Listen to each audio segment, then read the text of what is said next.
Olá, pessoal, tudo bem com vocês? Eu estou aqui de volta com o podcast de Janete Souza, já pedindo para você dar um like, olha, vai lá, faça sua inscrição, inscreva no meu canal, coraçãozinho, tudo de bom para ajudar o canal de Janete Souza. E hoje eu estou com um assunto muito relevante que vai trazer diversas informações para todos vocês sobre o PCD. E sabe quem vai estar aqui? Quem está? Ele já chegou e está comigo? Doutor João Pedro Borges, tudo Olá, bem? tudo bem, Janete? Beleza? Olha, é um prazer tê-lo aqui comigo. Você pode se apresentar para o nosso público. Fique à vontade, doutor. Ok. Meu nome é João Pedro, como a doutora Janete já vinha explicando.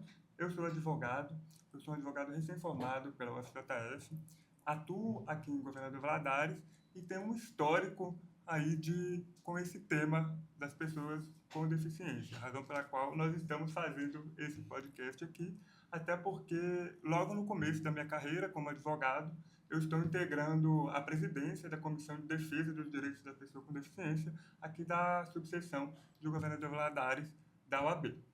Bem, e eu gostaria de começar esse podcast agradecendo o convite de poder estar aqui falando sobre esse Portas tema abertas. tão relevante, sabe? E agradecer pela oportunidade também de eu ter sido convidado para poder falar sobre esse tema, porque é um tema que tem a ver comigo de maneira profissional e também de maneira pessoal, porque eu sou uma pessoa com deficiência também. No meu Olha, caso, gente. eu sou uma pessoa com deficiência auditiva desde os 7 anos de idade. Eu sou usuário de implante coclear. Então, o tema da pessoa com deficiência, ele perpassa na minha vida desde sempre. Então, me sinto uma pessoa certa para estar nesse podcast. Temos algo em comum, porque eu sou mãe de um PCD também. E as nossas lutas, né, elas se encontram. E hoje, um PCD, para falar sobre os direitos do PCD, gente, não é simples não, é maravilhoso. E para começar essa maravilha, qual o histórico da causa de um PCD? Ok. No caso, o meu histórico da Casa PCB, como pessoa com deficiência, ele começa há muitos anos atrás. Como eu falei, desde quando eu tinha uns 7 anos de idade, que foi quando meus pais descobriram que eu tinha uma deficiência auditiva moderada para severa e que eu precisava fazer um acompanhamento fonoaudiológico e que eu precisava utilizar aparelhos auditivos. Então, desde então, eu sou considerado uma pessoa com deficiência, mas essa questão da deficiência, ela passou, de certa forma, mascarada durante toda a minha vida. Inclusive, muitas pessoas que são do meu convívio não desconfiavam da minha deficiência auditiva até que eu colocasse um implante coclear que visualmente denuncia a minha deficiência auditiva, que é esse aparelho que eu uso do lado esquerdo da cabeça. E antes disso, a causa da pessoa com deficiência, ela era presente na minha vida porque eu encontrava as barreiras, né, Sim. na escola, barreiras sociais, para poder viver de maneira comum e muitas vezes eu não conseguia, mas de certa forma isso passava um pouco despercebido porque eu tinha uma certa desenvoltura com outras coisas também. Inclusive no campo acadêmico, isso foi uma coisa que não me prejudicou tanto, Mas porque marcou. eu consegui criar outras formas de aprender, outras formas de lidar com o ambiente acadêmico. E só que a minha deficiência auditiva, ela é uma deficiência que ela gradualmente aumenta. Então, a minha audição, ela vai se perdendo muito rápido e ela já era pouca audição quando eu descobri. Então, ela vai caindo cada vez mais. Chegou num ponto, principalmente com a Covid, que as pessoas colocaram máscaras. E com as pessoas colocando máscaras, eu não Dificultou. conseguia fazer a leitura labial, que é o principal modo pelo qual eu consigo compreender o que as pessoas falam. E daí surgiu a necessidade maior de fazer uma reparação nessa questão, que seria buscar, então a alternativa aí era fazer a cirurgia do implante coclear. E Então tem pouco tempo que você fez essa cirurgia? eu fiz essa cirurgia em 2021. Ah, sim. 2021. Até então, eu já não escutava muito bem, mas eu também não usava aparelhos auditivos convencionais, os chamados AASI, que são aparelhos de amplificação sonora individual, porque a minha deficiência auditiva ela é grande a ponto dos AASI não me ajudarem. Então, eu acabei sendo candidato para a cirurgia do implante coclear, que é uma cirurgia que te torna candidato somente quando você tem um grau de perda auditiva muito relevante. Porque eu costumo brincar que o implante coclear, ele, para quem tem resquícios auditivos, é como se fosse um pacto com o diabo, porque Nossa. ele te entrega muita coisa. Realmente, a cirurgia do implante coclear, ela é uma reabilitação auditiva muitíssimo poderosa. Eu não tinha noção de quanto eu não escutava até eu me adaptar com o implante coclear. É uma cirurgia que me ajuda muito, só que, por outro lado, ela tira todo aquele resquício auditivo que você tinha. Então, dá com a mão e tira com a outra, mas hoje em dia eu acredito que eu ganhei muito mais, não me arrependo de forma nenhuma de ter feito a cirurgia do implante coclear, porque realmente é uma coisa que me ajuda muito no dia a dia. Então, diversas outras coisas que eu não escutava, como Hoje você... campainha, barulho de algumas buzinas, instrumentos de cordas, alguns instrumentos de cordas, né, eu passei a escutar com o implante coclear. Não é uma coisa que resolve o problema, não é uma coisa que dá uma audição 100% nova e humana, Mas ajuda. mas é uma tecnologia assistiva que ajuda e muito, ajuda e muito. Agora deixa eu te perguntar. Qual foi assim, a sensação, a emoção quando você fez esse implante coclear e começou a escutar melhor? Vou te dar um balde de água gelada. Porque quando a gente faz a cirurgia de implante coclear, a gente é preparado por uma equipe de psicólogos que te acompanha e de médicos a acreditar, né, que você vai ter um ganho auditivo muito bom, certo? Mas isso é feito com uma cautela também. Então, assim, eles fazem um prognóstico auditivo, olha, e cada caso é individual, porque no meu caso, como eu já era uma pessoa que, embora eu tenha uma deficiência auditiva muito grave, eu sou oralizado, tenho desenvolturas comuns na sociedade, o prognóstico era muito bom, de que eu me adaptasse, certo? Mas dependendo do quadro do paciente, essas probabilidades, elas abaixam. E mesmo eu com um prognóstico muito bom, na hora que fiz a cirurgia do implante coclear e ativei o implante coclear, eu fiquei completamente desorientado. Nossa. Porque é uma tecnologia, é uma audição nova. É uma coisa que destrói tudo que Tudo você que você sabia tem. sobre a audição e você passa a ter que aprender a escutar com um outro ouvido. E no meu caso, Tudo como novo. tudo novo, tudo novo. E são sons diferentes, né? Uhum. Maneiras de enxergar o som diferente. Então é como se fosse uma linguagem auditiva diferente. Então, no meu caso, como eu tenho uma deficiência auditiva nos dois ouvidos, e o ouvido direito é um ouvido que também escuta pouco, mas ainda escuta, acaba que hoje em dia, com o implante coclear, eu tenho duas audições. Eu tenho a audição do ouvido esquerdo, que é a audição do implante coclear, e a audição do ouvido direito, que é a Embaralha. residual. No começo, elas embaralhavam muito. E hoje em dia elas embaralham menos, mas elas ainda embaralham. Uhum. De certa forma, demorou pelo menos uns 2, 3 anos para eu conseguir sentir que havia uma integração entre as duas audições, né? Então, assim, é um processo de adaptação e, embora haja uma expectativa muito grande de que você vai voltar a escutar logo após a cirurgia do implante coclear, é importante deixar claro que depende de uma adaptação. Nossa, é muito difícil, né, gente? Por isso que nós precisamos compreender todos esses contextos, todas essas histórias. Agora, doutor, se chegar aqui uma pessoa, de repente, ele só tem um pouquinho de perda, ele é considerado PCD? Como que a pessoa pode ser considerada PCD? Tá. No caso da deficiência auditiva, a lei considera que a pessoa com deficiência auditiva é uma pessoa que, na média dos dois ouvidos, escuta, precisa de mais de 40 decibéis para poder escutar a média das frequências sonoras. Então, é uma tabelagem específica, certo? Mas a LBI, que é uma lei que a gente vai falar muito, muito Uhum. aqui, a Lei Brasileira de Inclusão, também conhecida como Estatuto da Pessoa com Deficiência, é uma lei de 2015 que ela traz no artigo 2º uma definição mais clara e consensual sobre o que seria uma pessoa com deficiência. Então, ela traz no artigo 2º que as pessoas com deficiência elas são consideradas aquelas pessoas que têm um impedimento de longo prazo, de natureza física, sensorial, intelectual ou mental, o qual, em contato com uma ou mais barreiras, pode obstruir a participação plena e efetiva dessa pessoa na sociedade em igualdade com as demais pessoas, correto? Então, é um termo técnico e que ele abrange muitas outras coisas, né? É um termo que serve aí para trazer muitas pessoas para dentro desse conceito. E por que que essas pessoas, tipo assim, eu vou dizer, ele é especial, ele é PCD, ele tem direito.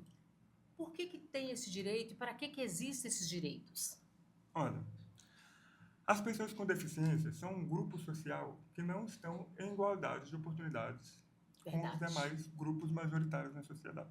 Tá? Com certeza. Então, responder essa pergunta, embora seja aparentemente simples, na verdade, ela depende de um raciocínio que não é tão simples assim, porque, de certa forma, ele parece um pouco contraditório.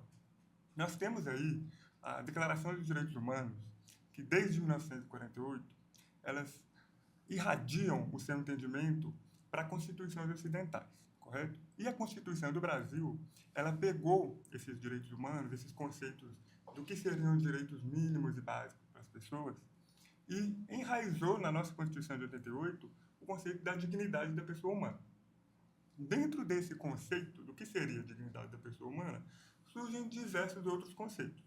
Um deles, e que é primordial para que a gente entenda por que as pessoas com deficiência têm esses direitos a mais, é o conceito da isonomia. Então, a Constituição Federal ela traz lá no seu artigo 5º que todas as pessoas são iguais perante a lei. Mas nós sabemos que, na realidade, isso não acontece. Então, o próprio direito, ele oportuniza, ele se arranja para que essa igualdade formal, que é a igualdade que está na Constituição, se adeque à nossa realidade. Certo? E como que ele faz isso? Ele cria mecanismos jurídicos em busca de uma igualdade substancial, que muitos chamam também de igualdade material. É a verdadeira igualdade de oportunidades. É a igualdade contextual, é a igualdade que considera a realidade das pessoas como elas são de fato, e não como elas deveriam ser. Para que isso aconteça, nós precisamos enxergar a realidade como ela é de fato. Com certeza. Existem grupos na nossa sociedade, como os indígenas, como as pessoas negras, como as mulheres, que, em razão de um ou mais fatores, não estão em igualdade com outros grupos majoritários. Tá? Então, as pessoas com deficiência, por conta de sua deficiência, elas estão com menos oportunidades de acesso em outros lugares do que as pessoas que são consideradas as pessoas normais. E depois Isso nós vemos a olho nu, né? Isso. Está estampado para todo mundo ver. Exatamente. Negar isso seria negar a própria realidade. Não é? Então, a gente pega o princípio da igualdade e fala que todos nós somos iguais perante a lei. Mas, na realidade, essa balança não funciona assim. As pessoas com deficiência, elas estão com menos oportunidades por causa da sua deficiência. Elas enfrentam mais dificuldades de consagrarem seus direitos. E nós temos duas opções a partir daqui. A primeira opção é pegar o grupo majoritário e diminuir os direitos deles para que eles também não tenham os direitos assim como as pessoas com deficiência. E a outra opção é elevar as pessoas de deficiência no lugar em que elas consigam competir em igualdade mínima com as outras pessoas. Seria um esboço do que nós chamaríamos de meritocracia. O que ainda não acontece. Que também não acontece, que é um outro discurso muitíssimo falacioso. Correto? Como que a gente faz isso? Né? A gente acaba conferindo oportunidades às pessoas com deficiência e também às outras minorias sociais a partir de políticas públicas. Políticas públicas que são irradiadas a partir de direitos a mais.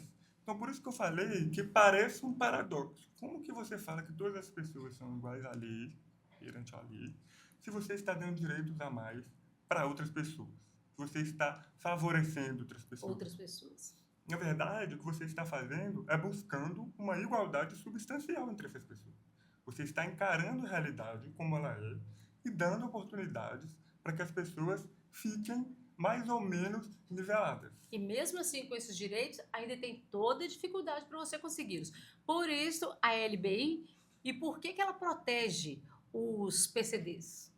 A LBI ela tem um papel fundamental em fazer esse processo de equilíbrio, porque ela traz também essa igualdade formal dentro da sua redação. Sim. E ela mostra também alguns direitos mais concretos.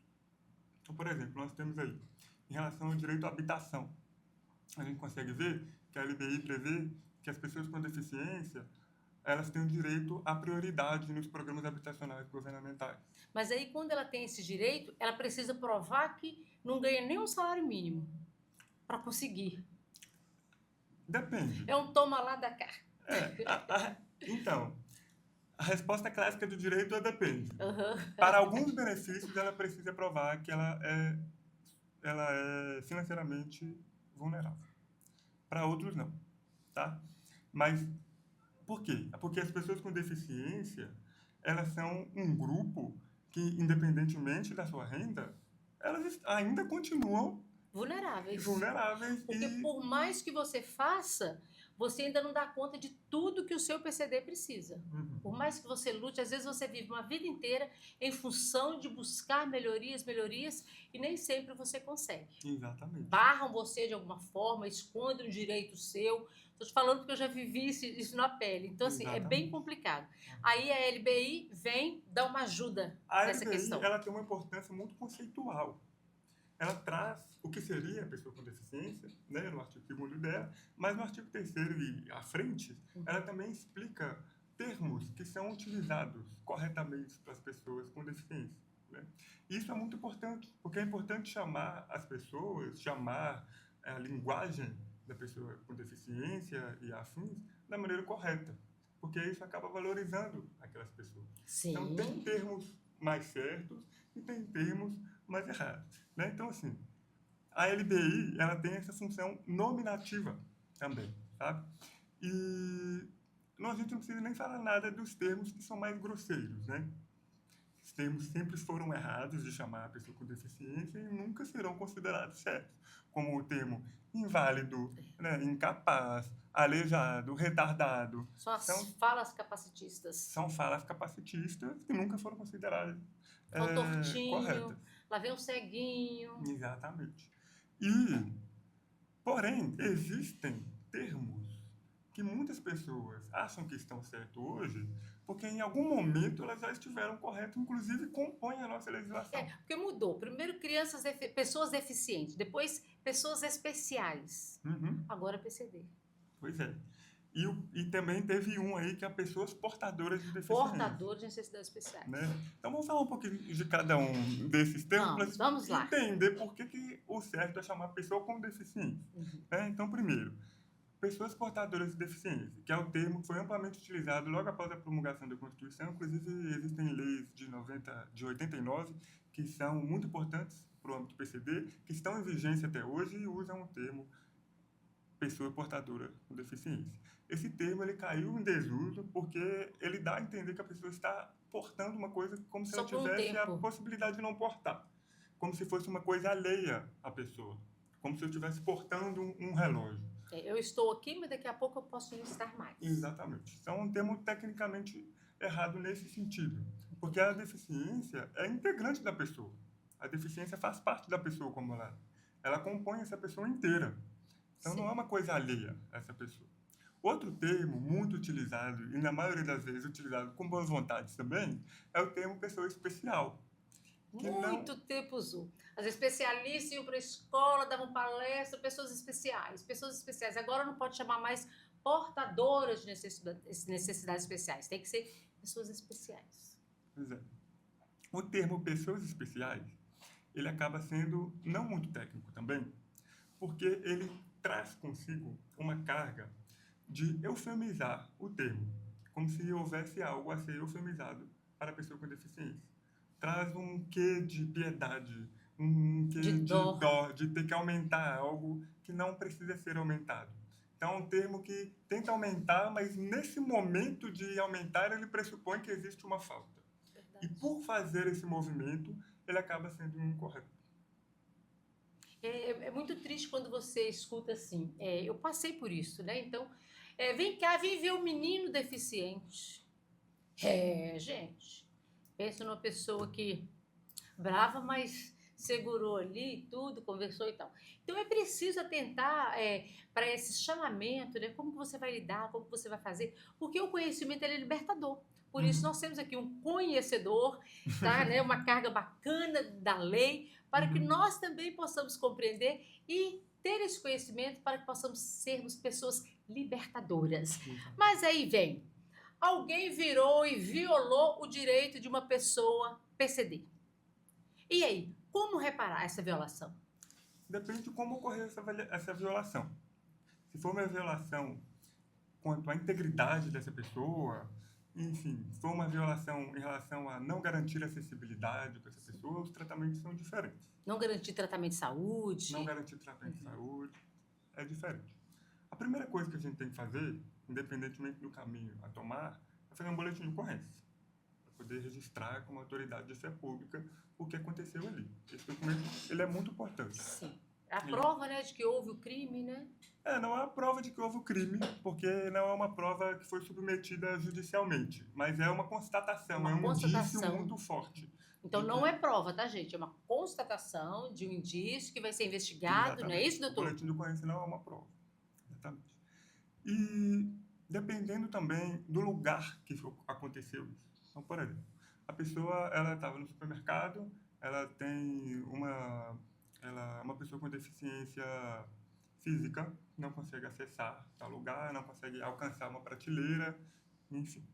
A primeira coisa a fazer, antes mesmo do boletim de ocorrência, é conversar com a gerência desse estabelecimento. Sim. Então, eu acredito muito numa advocacia não combativa, por incrível que pareça, porque muitos advogados escolhem como primeira opção a via judicial para poder resolver os conflitos. Eu, pessoalmente, encaro a via judicial, nesse tipo de situação, como uma via que, infelizmente, tem que ser tentada. Uma via que seria, na verdade, a última opção para poder resolver esse problema. Então, vias consensuais são mais indicadas, porque são mais céleres. E mais rápido, né? São mais céleres, exatamente. E elas conseguem resolver o problema de maneira menos danosa para todos os lados. Né?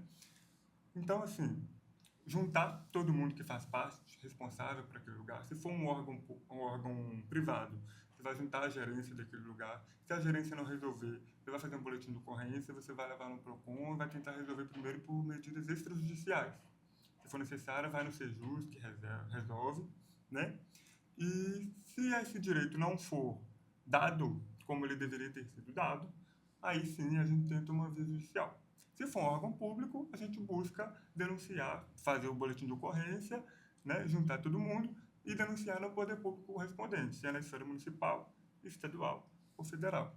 De toda forma, nós temos um órgão no Brasil que tem uma atuação muito importante voltada justamente para acelerar e para poder investigar esse tipo de situação, que é o Ministério Público. Sim, o Ministério Público é muito bom. O Ministério Público ele tem promotores e promotoras qualificados que estão ali sabendo do seu papel de poder defender esse tipo de situação, de poder esclarecer ali o que é que deve ser feito. Então, o Ministério Público tem uma atuação muito marcante.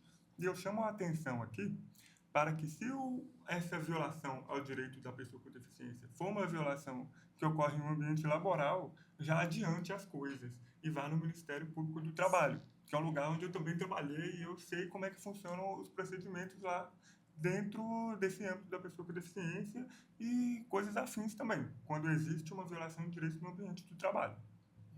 Agora, nós estamos vendo, né, aqui na cidade de Valadares, que governador Valadares, que tem os ônibus, né, com os elevadores para cadeirante e tudo. Existe uma regra para essa acessibilidade em transporte?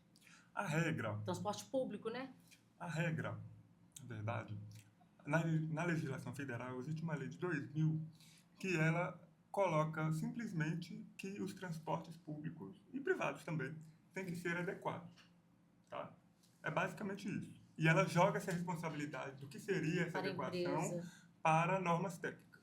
Tá? Então, assim, o que a gente tem é esse respaldo. Né? Então, os transportes ele tem que ser adequado à pessoa com deficiência e isso tem que ser feito respeitando as normas técnicas aplicáveis ao caso. Sim. Agora, gente, como educadora também, né? Tem muitos anos que eu trabalho na educação também, além do jornalismo, eu vejo assim que essa clientela, as pessoas com PCD, tem aumentado muito o número, né? Tem sido um número significativo nas escolas. Então, o que eu quero saber do nosso advogado João Pedro Borges? Quais são os direitos dos PCDs na educação pública e privada, os direitos garantidos por lei? Ok. A primeira análise que eu sugiro fazer é a análise que está no Estatuto da Pessoa com Deficiência, que lá ela dispõe de diversos direitos educacionais, como, por exemplo, o direito à dilação de tempo de prova, dependendo do grau de deficiência que a pessoa se encontra, né? Então, tem a previsão também na legislação de não permitir que as matrículas da pessoa com deficiência sejam negadas em razão da sua deficiência. As escolas não têm autorização para negar a matrícula de pessoas com Tem que deficiência. aceitar, né? A criança, o Elas, adolescente, o jovem. exatamente. E esse tipo de situação, assim. Nós temos as empresas também que têm uma cota, né, de trabalho, de contratação. E como que pode ser exigido do mercado de trabalho que essas cotas realmente aconteçam? Ok. A legislação fala que as empresas com menos de 200 funcionários devem ter reservados 2% do seu percentual de PCD, certo? Entre 200 e 500 funcionários, essa exigência vai para 3%. Entre 500 e 1.000, ela vai para 4%. E empresas com mais de 1.000 funcionários devem ter pelo menos 5% de um contingente de trabalhadores formados por pessoas com deficiência. Como que você faz para que as empresas se adequem a isso? Olha, por incrível que pareça, na prática, é muito difícil uma empresa não se adequar a esse tipo de situação. Eu vou explicar por quê. Uhum. Eu não tenho visto empresas não se adequando a isso. E, assim, a razão, ela acaba sendo um pouco óbvia. É que nós temos aí, o que eu já falei, o Ministério Público do Trabalho. Que vai Ninguém recorrer. quer o Ministério Público do Trabalho em cima da sua companhia. Inclusive, dados divulgados em 2019 indicam que essas vagas de pessoas que são reservadas para pessoas com deficiência, apenas metade delas estão ocupadas. A gente Sabe? vê nas empresas, eu vejo assim algumas empresas que eu conheço mais de perto, a quantidade de funcionários, tem 2 pessoas contratadas, tem uma, e tantas outras precisando desses trabalhos, né? Pois é. E, enfim, mas se a empresa não estiver cumprindo esse tipo de coisa, é o que eu falei, Ministério Ministério Público do Público. Trabalho. Pode acionar. Aí, o dono da empresa recusa a fazer a contratação e quando ele contrata, ele recusa também fazer a acessibilidade para essa pessoa portadora de necessidade especial. Tem como recorrer? Tem como buscar a garantia desse direito? Tem sim, é importante registrar esse tipo de situação. A negativa, né? Registrar a negativa. E é uma coisa que, de certa forma, ela é difícil de ser feita, porque dificilmente a negativa vai indicar de maneira clara que a pessoa está recusando colocar uma pessoa com deficiência a trabalhar em razão da sua deficiência, né?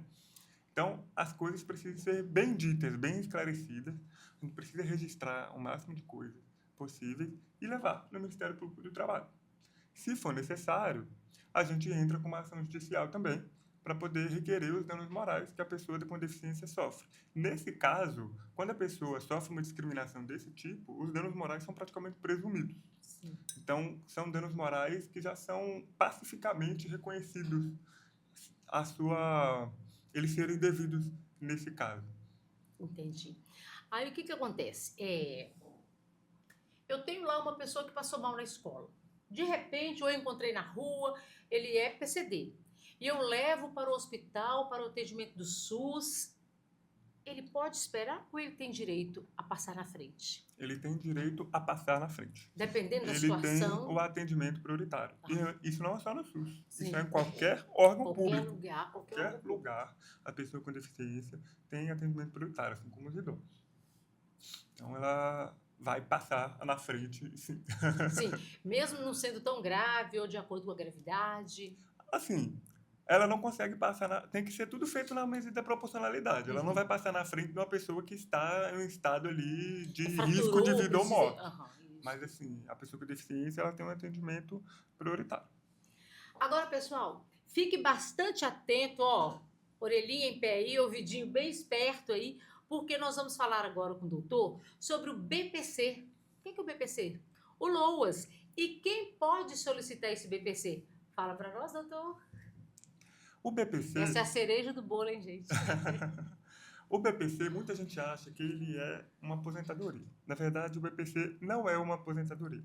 Embora seja um benefício que esteja previsto na LOAS, que é a Lei Orgânica da Assistência Social, o BPC não é um benefício, uma aposentadoria, correto? Ele é um benefício no valor de um salário mínimo, que é oferecido às pessoas com deficiência que estão em situação de vulnerabilidade financeira e socioeconômica, tá?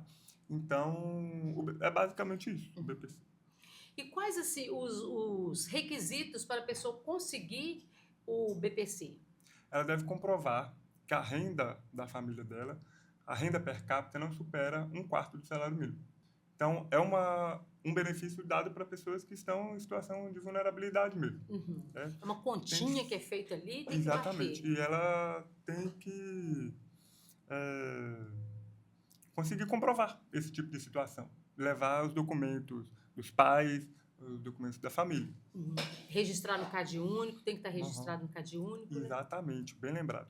E ela é interessante também, que no caso do BPC, assim como no caso de outros benefícios que passam de políticas públicas, decorrente daquele princípio da isonomia, né?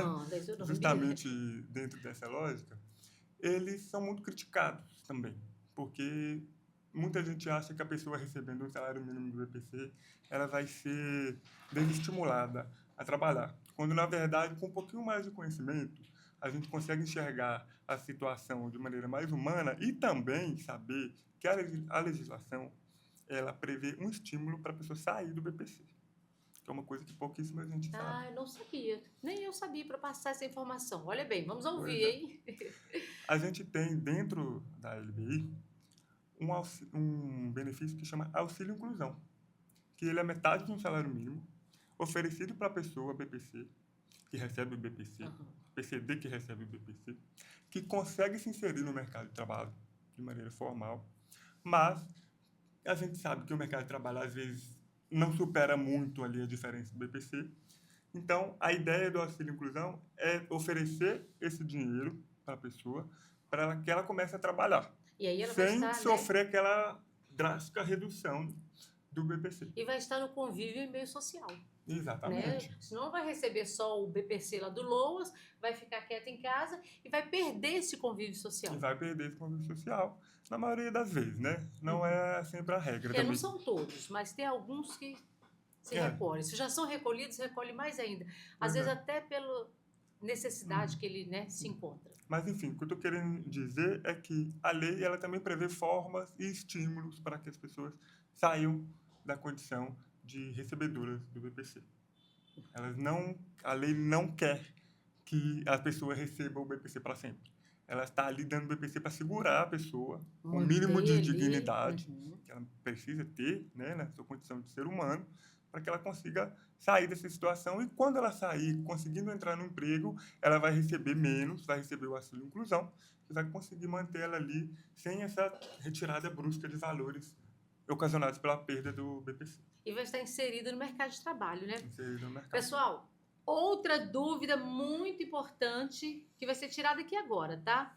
Nós vamos falar agora sobre os veículos. Quais as isenções fiscais que existem para a compra de veículos por PCD? O que realmente é verdade? É verdade que as pessoas com deficiência elas têm pelo menos 3 isenções de impostos, que é no ICMS, no IPI e no IPVA. Essas isenções elas são corretas, certo? E é interessante saber também que existem mais de 70 doenças que não são consideradas PCD, pessoas que têm essas doenças não são consideradas PCD, que também têm direito a essas isenções. Existe um rol. Então existem outros tipos de doença, além do PCD, que dá esse direito? Você pode citar algumas, né? 2 ou 3? Não vou saber de cabeça. Não, mas por exemplo, um problema gravíssimo de coluna? Talvez. Pode ser. Um problema cardíaco? Talvez, né? Nós vamos investigar, mas nós vamos trazer para vocês depois, não é, doutor? Com certeza. Então, as pessoas realmente têm esses direitos, né? Ok. Agora, outra coisa importantíssima, não menos importante que as outras, é sobre o transporte livre. Como que o PCD pode requisitar, solicitar o transporte público, o transporte livre? Ok. O transporte interestadual, o passe livre interestadual, ele pode ser requerido no gov.br. Inclusive no gov.br, que é um site do governo, tem várias coisas que a gente pode requerer por lá. Né? É um site assim, muito completo, tem muitos benefícios, inclusive o BPC pode ser requerido por lá. Se for um passe livre municipal, aí vai depender do município. Ah, e depende do Depende do município. município, descobrir como é que funciona a procedimentalidade do município. Aqui em Valadares, eu acho que tem que ir no órgão do transporte, fazer uma carteirinha. Isso aí eu já dei uma informada aqui. É por aí. O primeiro passo é ir neste órgão do transporte para recorrer e fazer essa carteirinha, né? Exatamente. Ah, e pegando um gancho Pode completar. do transporte, eu lembrei aqui também que as pessoas com deficiência, elas têm direitos também no transporte aéreo. Olha, que Por coisa boa. exemplo, a pessoa com deficiência auditiva, ela tem direito de um acompanhante que vai pagar somente 20% do valor da passagem. Então, assim, é um tipo de benefício que vale a pena consultar quais são os seus direitos aéreos.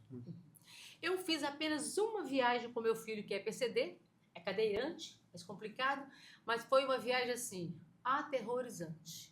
Porque eu tive que vir com ele no colo, tudo muito complicado. A minha filha menor teve que ficar lá embaixo com o agente do aeroporto, desmontando cadeira para colocar a cadeira. Foi bastante assim, traumático essa viagem. Então, o que eu vou perguntar para o doutor? Um avião de grande porte pode entrar com a cadeira? Pode. Tem um espaço neste avião que vai garantir esse espaço Tem. para essa pessoa? Tem e tem que E ter. tem que ter. Tem que ter, tem que ter. Inclusive o trem também tem, né? É o Os trens trem, da eu já Vale, tive a oportunidade de ver. Não viajei, mas vi. uhum, tem um espaço lá para cadeirantes. Tá. O doutor, o filho de alguém vai completar 18 anos. Ele precisa pedir a curatela e qual o caminho mais fácil e mais rápido para ele conseguir essa curatela? Ótimo tema. Vamos falar sobre curatela para pessoa com deficiência. É um tema Sim. que preocupa muitas pessoas, principalmente pais de pessoas com deficiência. Porque quando o filho vai se aproximando dos 18 anos, a gente vai ficando preocupado também sobre como é que vão funcionar a participação desse filho na sociedade saindo do poder familiar, né? A gente tem aí o instrumento da curatela, que é utilizado para pessoas que, na verdade, são três tipos de hipóteses principais para pessoas que são curateladas. Ah, Os primeiros, a primeira hipótese, que é a que se enquadra as pessoas com deficiência, são as pessoas que não conseguem exprimir sua vontade de maneira clara. não tem o Pessoas cognitivo preservado. Exatamente, não tem discernimento suficiente para poder praticar os atos da vida civil de maneira plena. Sim. A segunda categoria são os ébrios habituais e os viciados em tóxicos. E a terceira categoria são os pródigos, aqueles que são viciados em apostas, né? Então, inclusive, se você tem aquele primo que gosta de ficar jogando no tigrinho, Cuidado com o fale tigrinho. para ele tomar cuidado que ele vai ser curatelado. Doutor, cuidado que o tigrinho vai te pegar, hein? Exatamente. Bom, a curatela é um instrumento que serve para isso.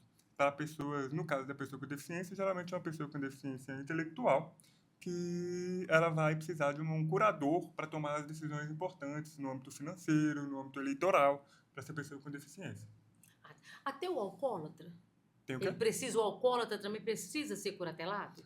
O alcoólatra, se ele for um ébrio habitual, ele vai entrar na possibilidade de ser curatelado, né? Dependendo da cabeça de cada juiz que vai julgar.